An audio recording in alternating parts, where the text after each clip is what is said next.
تھوڑا سا اگر اس کو ڈسائفر کریں، تھوڑا سا دیکھیں اس کو، یہ کیا مطلب کیا پی ٹی آئی نے صحیح ہینڈل کیا؟ اور اس وقت بھی ہم دیکھ رہے ہیں علی امین گنڈا پور الگ کھڑے ہوئے ہیں، باقی دھڑے الگ ہیں، بیرسٹر گھور الگ سے صفائیاں دے رہے ہیں، شیر افضل مروت الگ باتیں کر رہے ہیں، گو کہ وہ اب پی ٹی آئی کا اس طرح سے حصہ نہیں ہے.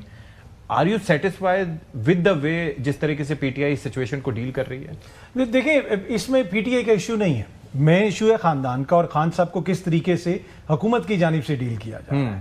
مسئلہ یہ ہے کہ ان کی صحت کے حوالے سے تحفظات کیوں اتنے زیادہ ہو گئے ہیں کہ ان کی بہنیں کہہ رہی ہیں کہ ہم کسی رپورٹ کو نہیں مانیں گے.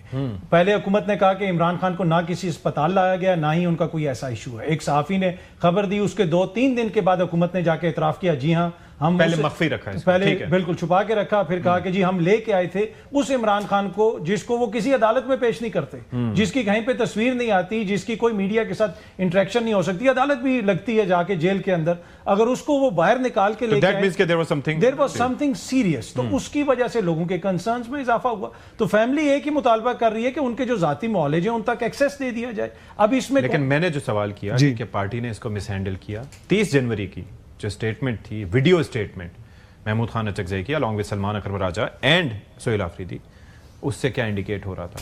دیکھیں وہ تو ان کی ہے نا، میں نے وہی تو عرض کیا کہ پارٹی کا تو یہاں پہ ایشو ہی نہیں ہے نا، یہاں پہ ایشو ہے ان کی فیملی کا. وہ فیملی تو یہی کہہ رہی ہے نا کہ پارٹی کے پاس یہ مینڈیٹ ہی نہیں ہے کہ آپ کیسے کہہ سکتے ہیں کہ ان کی صحت ٹھیک ہے یا نہیں ہے. بنیادی طور پہ تو پھر آپ حکومت کی رپورٹ پہ کہہ رہے ہیں نا، جو اچکزئی صاحب نے کہا. فیملی اس لیے سامنے آئی کیونکہ فیملی کو اب ڈسٹرسٹ ہوا ہے پارٹی کے اوپر بھی because of these statements. جی جو فیملی نے کہا کہ ہم حکومت کی رپورٹ نہیں مانتے، اور یہ جو پی ٹی آئی کی لیڈران ہیں کچھ، یہ حکومت کی رپورٹ کو معتبر کیسے قرار دے رہے ہیں. یہاں تک ان کا ہے کہ یہ جو چاہے وہ بیرسٹر گور صاحب ہو جائیں، دیکھیں نا کون سی دنیا میں ایسی میڈیکل رپورٹ ہوتی ہے جس میں 2 سیاسی لیڈران کا ذکر ہو.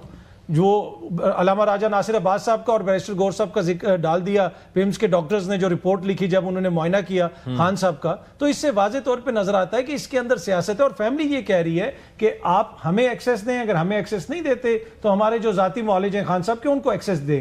جہاں تک پی ٹی آئی کا تعلق ہے، یقیناً پی ٹی آئی کے اندر آپ کو اختلاف نظر آتا ہے. کچھ لوگ یہ ہیں وہ یہ سمجھتے ہیں کہ جو حکومت بتا رہی ہے وہ ٹھیک ہے اور حکومت ٹھیک کر رہی ہے اور حکومت ہماری ملاقات بھی کرا دے گی. ایک دھڑا یہ کہتا ہے کہ یہ آپ کو مسلسل غلط بیانی سے اپنی طرف راغب کرنے کی کوشش کرتے ہیں، چیزوں کو آگے بڑھانے کی کوشش کرتے ہیں، نہ یہ ملاقات کروائیں گے. لیکن یہ کہنا محسن نقوی صاحب کی جانب سے کہ علیمہ خان صاحبہ کی وجہ سے ان کو ہم کسی اسپتال نہیں لے کے گئے، وہ رکاوٹیں، تو کیا آپ نے بہنوں کے بیانات کو مد نظر رکھ کے ان کا علاج کروانا ہے یا ان کی میڈیکل ضرورت کے مطابق ان کا علاج کروانا ہے؟ اگر ضرورت ہے تو ان کو لے کے جائیں اسپتال. اگر ان کو اس لیے نہیں لے کے گئے کیونکہ آپ کو بہنوں کی کوئی بات پسند نہیں آئی، یہ تو بہت ہی الارمنگ پھر سچویشن ہے. ٹھیک ہے.